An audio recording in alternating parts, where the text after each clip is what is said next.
Okay, a very good morning to you guys, and this is the Airbnb. I wouldn't even recommend it, so I wouldn't even tell you guys the name of it. It's really musky and very sketchy, but here's a morning in Paris. So Paris is by far the most busy city that I've been to in my Europe trip so far.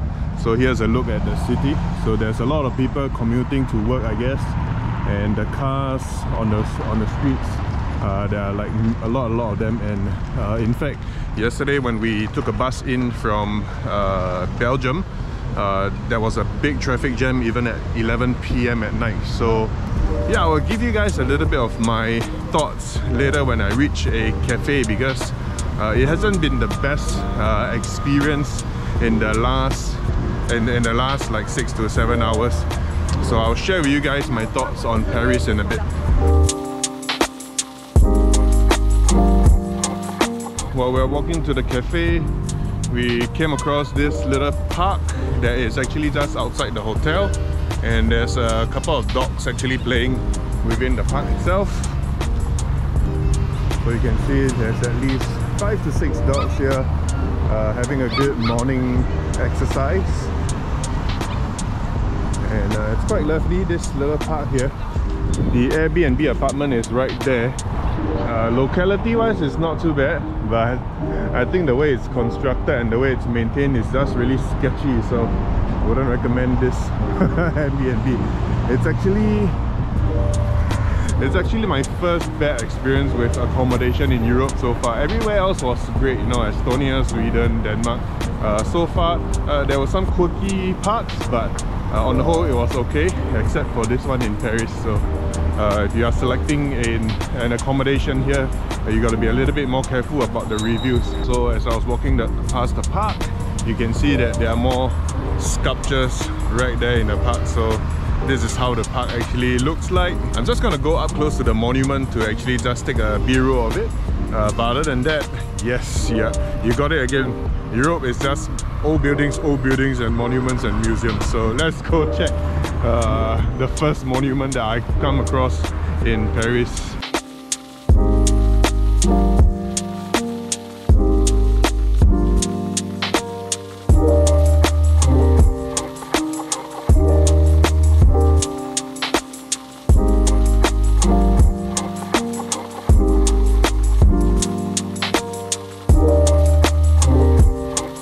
Okay, so about a 5 minutes walk from the Airbnb, I'm actually walking down the shopping belt of Paris. It's a very nice, colorful building. Too bad the sun isn't out today, so everything looks a little bit gloomy. And everyone's face here technically is also very gloomy, so I don't see any smiley faces in France so far. Maybe it's the weather, maybe they are cold or something. So yep, we're looking for a suitable cafe to have our breakfast. In the meantime, I'm just gonna take in the sights, smells and sights of the shopping belt. A couple of tourists around, walking around aimlessly like us, and we have another boutique here which looks really nice. The merchandisers absolutely spent no efforts in decorating their display fronts. Just take a look at this. So there's a really huge LED display here. It's larger than life. You can see it's so huge. Ooh. And you can see the boutique storefront, very nicely decorated. A lot of effort has been put into it, as you can see. They're still closed, yet to open. It's a little bit early. And again, a very nicely decorated storefront. And yet another huge LED just behind me. Wow! So there's another Dior boutique that's gonna be set up here. So I think this Dior boutique is gonna be huge. Let me just go up to the front, and you can see that this one is gonna be like at least 2 to 3 stories of boutique space to house their, what do you call this thing again? Couture fashion, however you pronounce it. I'm not a fashion guy, so I don't know, but yes, if you love fashion, then Paris would be a perfect city for you to come visit. And I just realized that traffic lights actually change pretty quickly here as well. So you're just halfway through the road and it suddenly turns to the red man, and they spare 0 seconds for you to actually make up for the lost stretch of road. So you really got to have long legs to come to Paris to shop. It's a very nice area to be walking, totally different than yesterday's experience. So yesterday when I was in the subway, it was just a really bad experience. And this guy says there's a cafe coming up that we can have our croissant. Okay, as I was just walking down the street, I just realized that it's actually part of this hotel, and it's actually just incorporated into the hotel. And they have an outdoor area which I hope is open. But in the meantime, I'm just gonna walk in and see what's happening.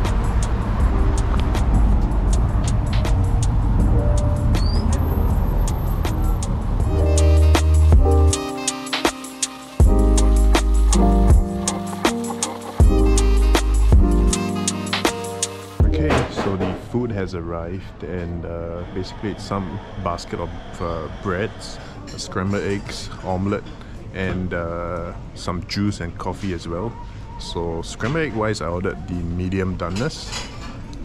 It looks kind of like this. It's really creamy, very different than the English scrambled egg style. Definitely not like an American scrambled egg. The croissant is really flaky. I haven't tried it yet, but it looks really buttery as well. It comes with this lovely set of jams.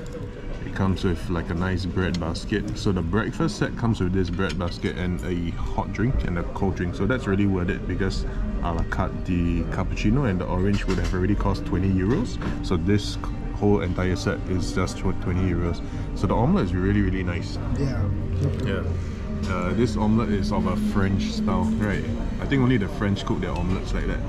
So it's really handmade, and this guy is just digging into it, just diving into it. So how's the quality of the omelette? That's your only comment. Okay, I'm going to enjoy this without a taste test, because this is kind of like an upmarket setting and I don't wish to make too much of a noise. So I'm just gonna go ahead and enjoy my meal. Okay, I'm at least gonna do one take of me eating a croissant or croissant.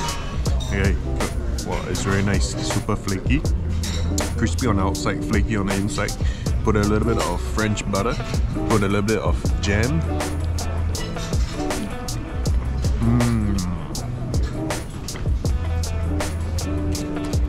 So is it different than the croissants in Singapore? I would say, yeah, at least 20 to 30%. The quality is better, much better down here. So that's me eating a croissant. Okay, so I'm going to show you guys the dissected croissant and how it really should be made. Let's check that out. You can never get this quality of croissant in Singapore. You can see the concentric circles, the different layers of the flakes. That's what makes a good croissant. Very lucky to experience this. So I've asked to go to the washroom and it's upstairs, so I got a chance to film upstairs. So this is the magnificent staircase going up to the second level. And as you can see, the second level is a lot more majestic, and the washroom is here. So the upstairs is definitely a lot more luxurious than the downstairs. Right, so on the way to the toilet, I saw these exclusive private rooms, and I think you have to do reservations to get them. So it feels like I've been sitting in economy class the whole time. Yep, really nice place actually. So we're just done with breakfast at La Douai, and it was really good. But just an experience will be enough. I don't think I'll be paying like 50 euros for a bunch of breads and some eggs. I would rather actually eat shawarma, so I might do that for like a late lunch later, because the breakfast was also pretty heavy. So it's a little bit later into the day right now, and most of the boutiques are actually open. And oh my god, I saw a French restaurant that is a familiar name to us Singaporeans. So opposite the road right there is this restaurant or bistro called Paul, and it is also available in Singapore. So that's actually kind of like my introduction to French food in Singapore itself. Okay, so these are the boutiques. As you can see again, it's very luxurious in terms of its structures and buildings and all that. and a lot of people are up and about right now. The music is blasting from the cars, the traffic just got even heavier. So I find that picking up cans is a very popular hobby in Europe because the cans can be exchanged for quite a fair bit of money. I think it's like 0.2 euros. So a lot of people go around just picking up cans, go around with a backpack and a plastic bag, and then they just collect cans, and as they walk past you, you'll hear this noise, ka-chung, ka-chung, ka-chung. It's like all the cans knocking on each other. So that's quite a unique observation that I've realized in many European countries that I've been to so far. Okay, more beautiful architecture across the road, and I'm just gonna let you guys take a look at the sights yourself while I enjoy the cool weather.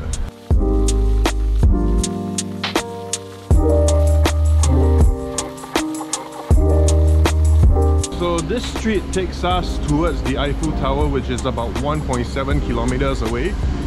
Again, there's mostly just buildings, so I'm just gonna slowly walk my way to the Eiffel Tower and digest my breakfast. And once I reach the Eiffel Tower, I'll probably just take a few photos and do a little vlog there, and see you guys there.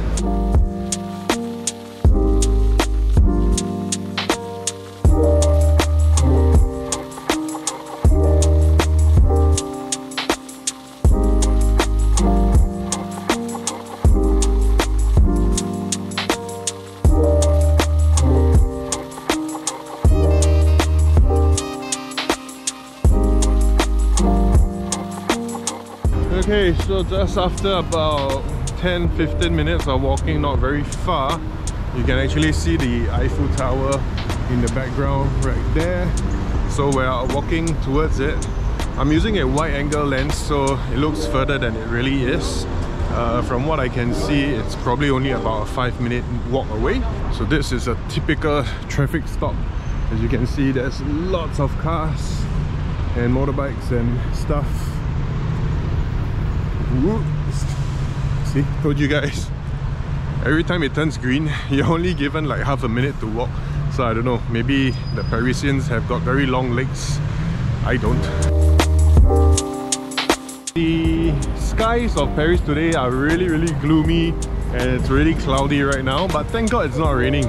So that's a plus point. And we've just taken a few photos with the Eiffel Tower, but you know, without the sun, it's just not cutting it. So I deleted all the photos.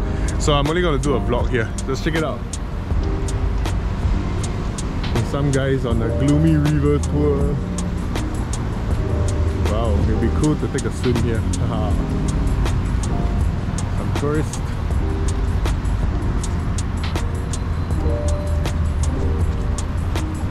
And that's about it. Okay, that wraps up my tour for Paris, and I'll see you in Switzerland. Bye. Just kidding, just kidding. Probably gonna visit some cafes and pray for the sun to come out later this afternoon.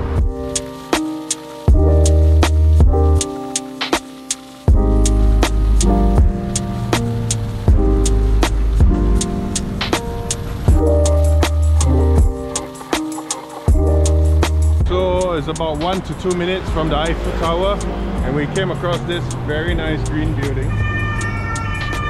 Okay, the entire 3 to 4 stories are actually all made of like real plants. Okay, we have finally arrived at the footsteps of the Eiffel Tower that's behind me right there. It's really much closer than it seems on the wide angle lens. On the opposite end of the Eiffel Tower, it's a very nice apartment, but I'm sure by now, after so many vlogs, you guys are also sick of old historical buildings. So there's a nice pathway here that leads to the Eiffel Tower on the right, and a couple of people selling some souvenirs on the ground over there.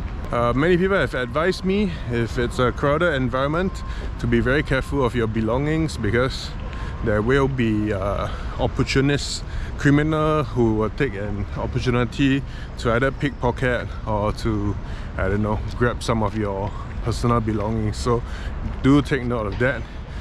Paris does really give that vibe that you're somehow going to be scammed or targeted for a crime. I don't know why. There's a whole bunch of tourists up front. If it's too crowded, I'll probably just avoid the area, because I'm just here to take in the sights and basically that's about it. And it's a touch and go thing for me. I don't really have the priority or a life goal to actually climb up the Eiffel Tower, although I'm gonna figure if that's possible for a small fee. If it's too expensive, I'll probably just skip that part as well. At this point of time, Paris is lovely. Shopping is really good, the food is really good, prices are pretty reasonable, but I think the overall environment and culture is just not my vibe. So the people in Amsterdam are a lot more friendly, genuine, sincere. Here everyone is putting up like kind of like a front. I have no idea why, and everyone seems to be walking around really quick and their faces are like just really angry at life. I don't know, I have no idea why that is, but that's the kind of vibe they're giving off to me right now, the energy, right? So we're all humans, we can feel the energy. Well, check it out, Eiffel Tower is just behind me. I'll just do some b-rolls for you guys to also experience the vicinity of the Eiffel Tower right now.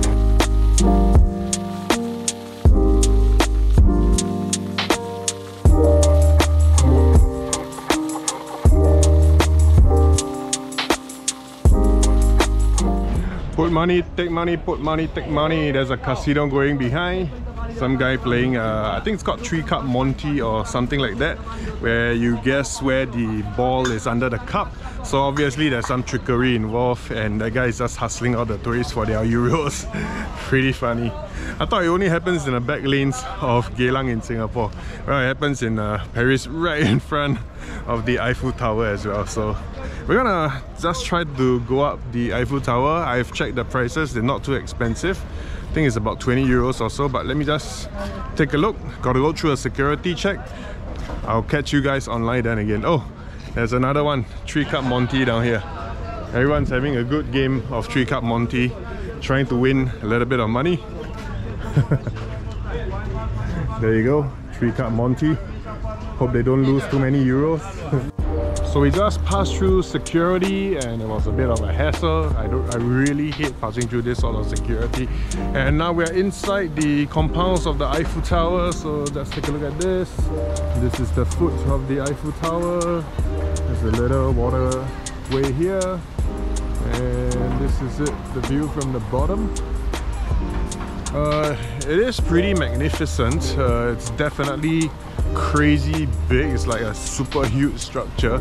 I think the span of the legs of the Eiffel Tower is easily 300-400 meters across, and it costs about 26 euros to take an elevator to go upstairs. So even though the sky is really gloomy today, I will probably pay the 26 euros to go upstairs, because I'm only gonna probably come by France just once.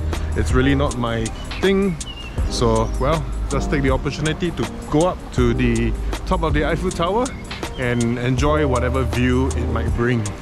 So let's go!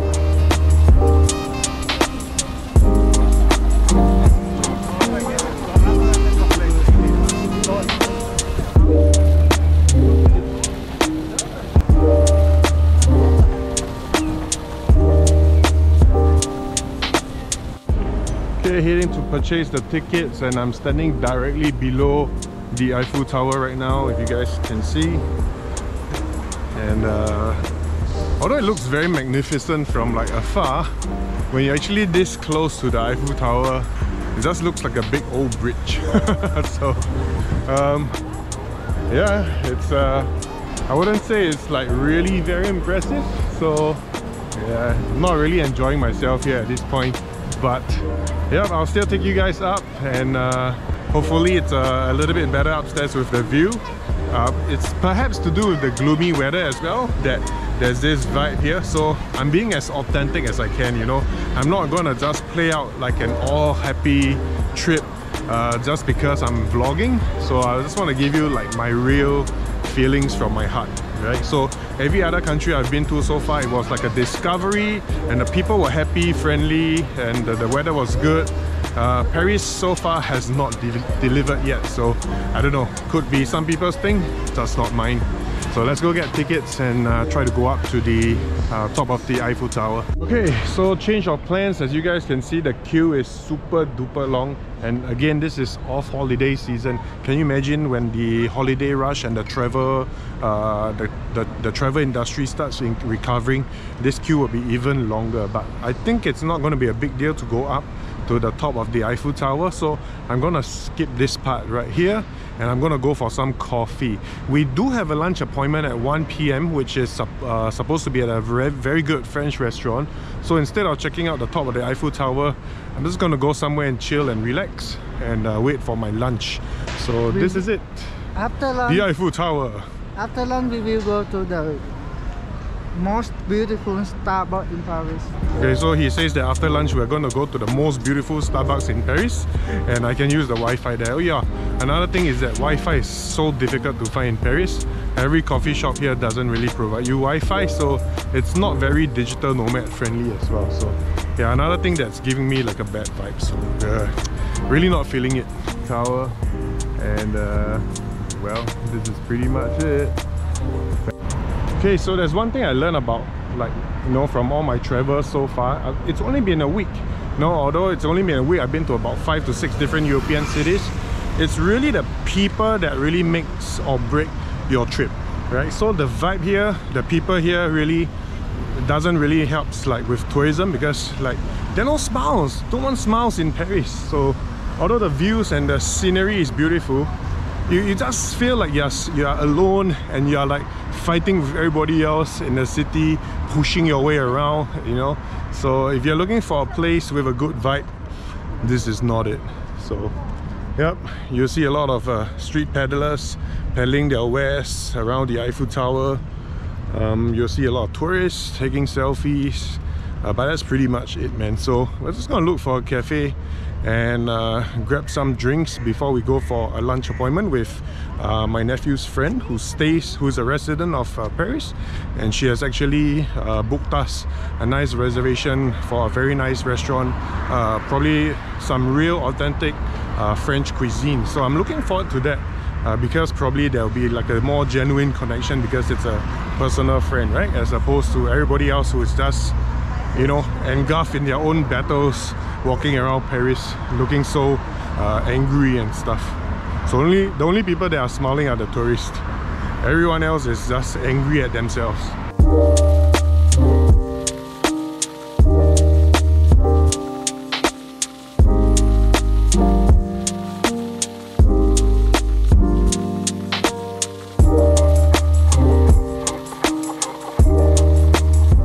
So these few blocks of houses here look really unique, as you can see from the B-roll I just shot like a minute ago, and they're all very uniform. There are about 10 blocks of apartments that stretch all the way down this street down here that has this exact facade. So these are some of the things that I really enjoy about Paris. Is the architecture is also very unique to their style. So every European city has a different style, and this is the French style, I suppose. So I don't know what style to call it, but yeah, I can really appreciate the architecture here. So yep, while the vibe is really not there, the architecture is still amazing in Paris so far.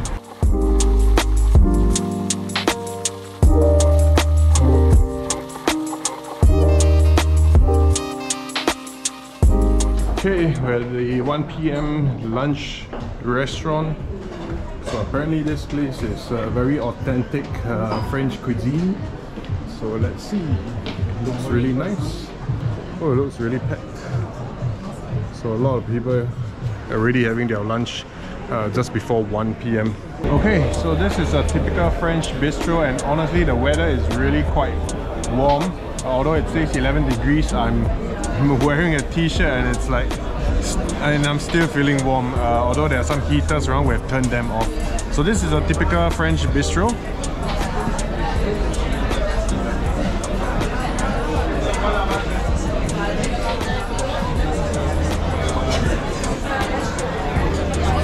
It is very crowded right now, and you can see there are some people actually just smoking where they are seated. There's no differentiation between smoking and non-smoking sections. You can pretty much smoke almost anywhere you like, as long as it's an outdoors area.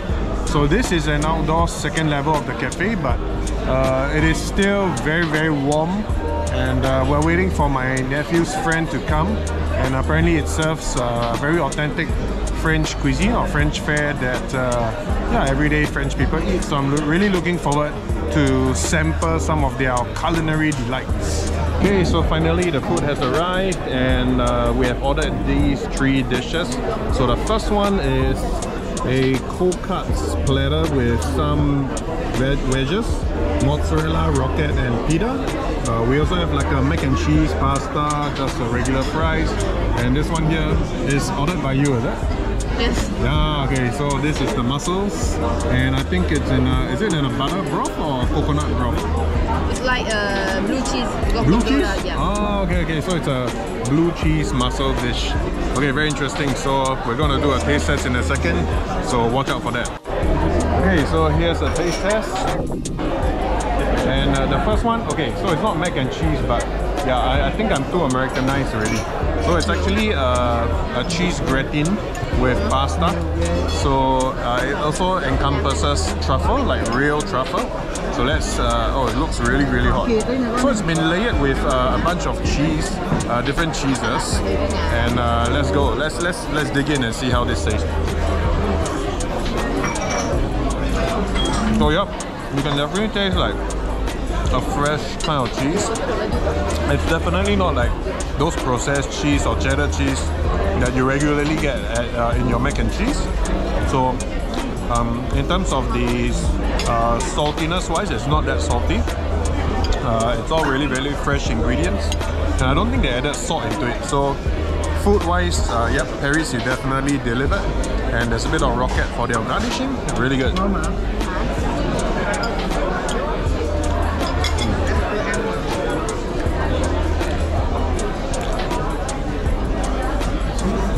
The second dish is actually the cold cuts dish with the rocket salad and the burrata cheese. So I got it wrong, it's not mozzarella cheese, it's actually burrata cheese and the cherry tomato. So let me just taste the salad with the burrata cheese first. I'm just going to include the ham inside as well.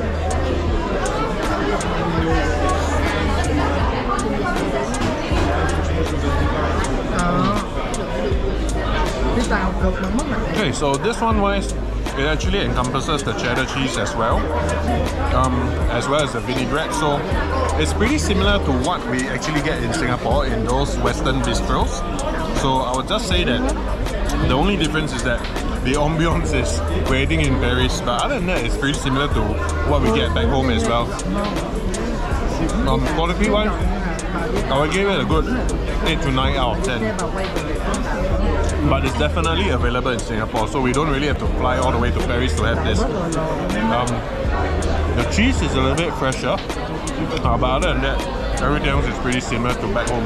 So nothing special, but yep, it's good food. I'm enjoying it. Okay, so the last dish is the mussels. I've actually placed it onto a piece of pita bread and see how this goes.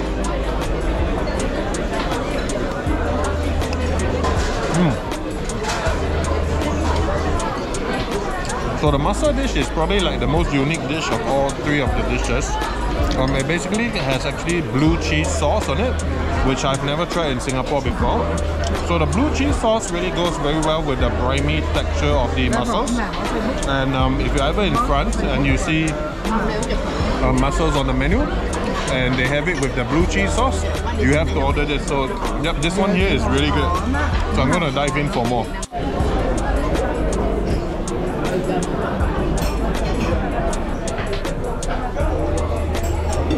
Must do a yummy face. Parisian girl. No, I'm not Parisian.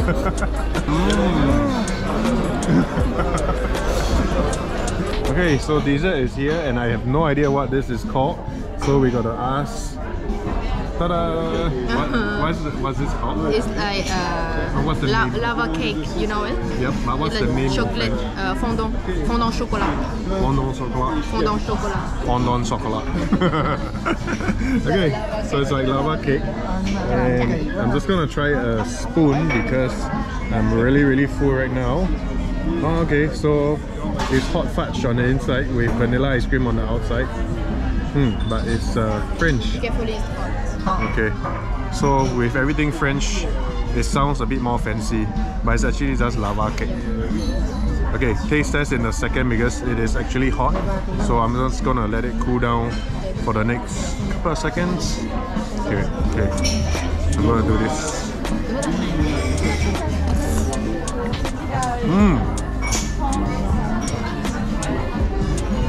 Okay, so it's not exactly lava cake.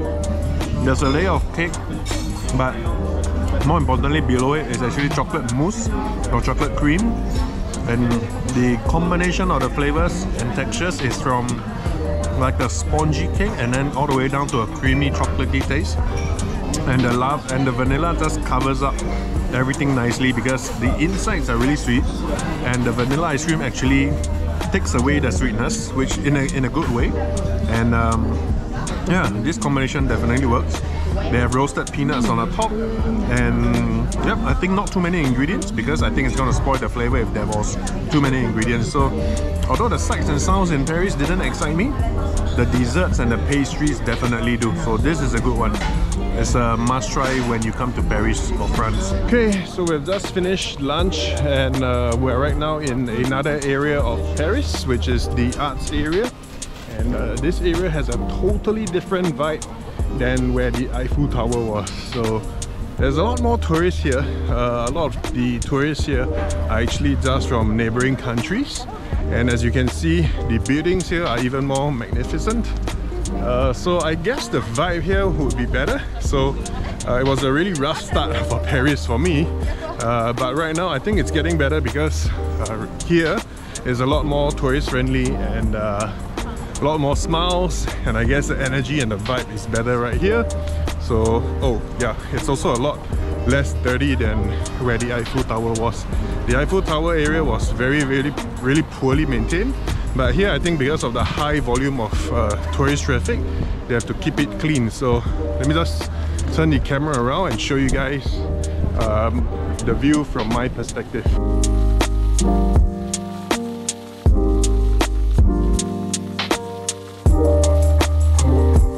So apparently this pyramid, this glass pyramid here is very famous and people actually come here to take photos with it. But I think the museum building is even more impressive. So, oh, the small arc. Okay, so there's a small arc there, but okay, so I wouldn't know why people would want to come and take a photo with a small arc when they got a big one in the other side of the city. And actually this pyramid reminds me of the Louis Vuitton boutique in Marina Bay. Yeah. So I have no idea why this would be a tourist attraction, but well, this is the views.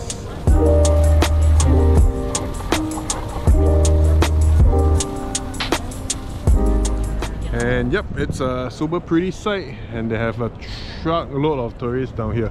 I would say in the tens of thousands at the very least. So yep.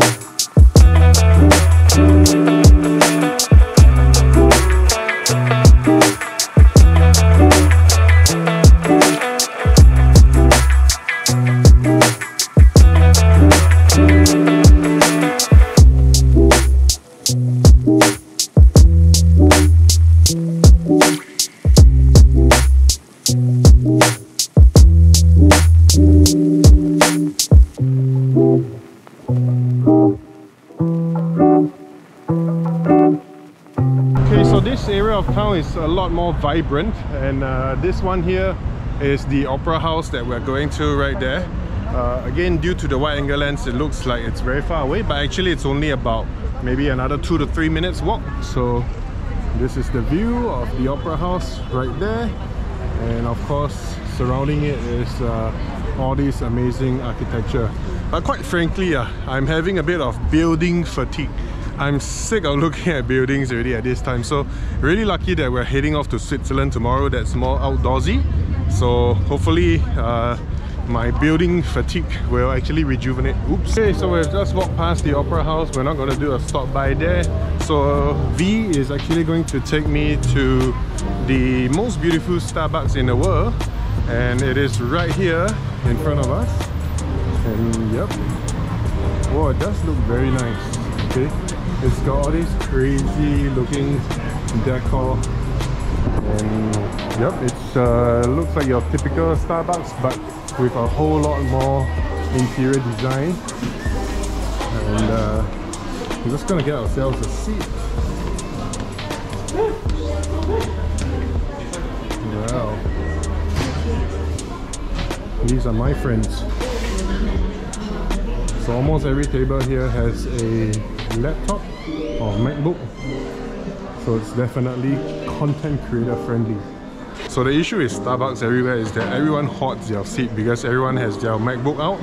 And just check this out, everyone's just doing, I don't know, editing videos. A lot of them are probably digital nomads. Some of them are editing photos. Some of them are writing some text, probably doing some copywriting as well. And yes, this is it. The world's most beautiful Starbucks according to V. So I'm not sure if we're going to get a drink here because it's maxed out right now. There's literally no space for us to sit. So this is the Opera House. It looks really nice, and there's a bunch of tourists right there. And that's how busy the streets of Paris are.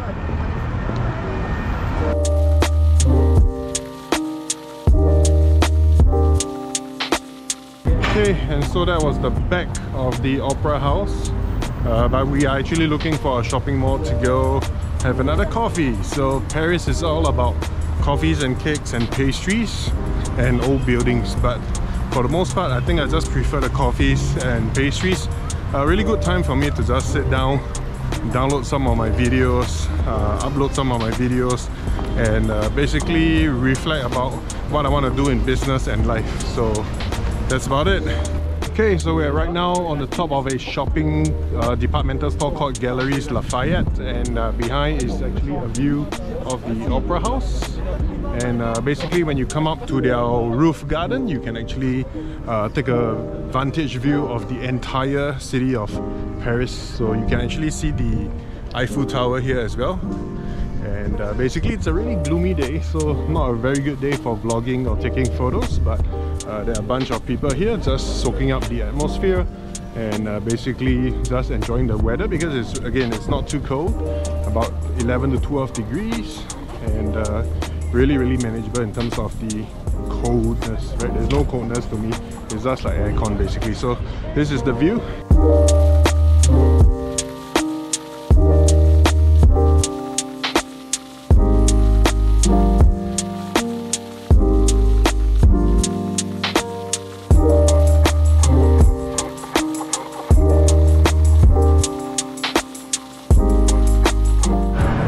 So just done with some work in the shopping center, Galeries Lafayette, and finally some life in Paris.